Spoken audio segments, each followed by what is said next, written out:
आई, पण किती आश्चर्याची गोष्ट आहे. जेव्हा कोणी कोणाचं चांगलं करते तर लोक नजरअंदाज करून चालले जाते, पण तेच जर एखाद्यावर वाईट वेळ आली तर लोकांनी 10 तोंड फुटते. आता खान सरांचंच पाहिजे ना. हो व बाई, हे तू खरं बोललीस. खान सर या नावानं ओळखले जाणाऱ्या खान सरांले लोक आता फैजल खान या नावानं उच्चारून राहिले. लोक आता त्यांच्या आडनावावर जास्त भर द्यायला लागले.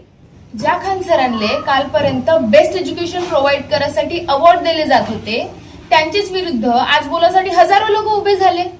हो ना.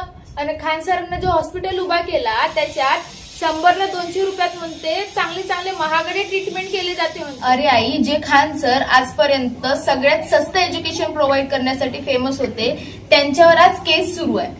त्यांच्यावर आर्म्स ऍक्ट तर लागलाच होता, सोबत आता 2 करोडचा डिफेमेशनचा केस पण लागला. तेच तर आहे ना बाई, लोकांना कोणाचं चांगलं पाऊल नाही होत बरं.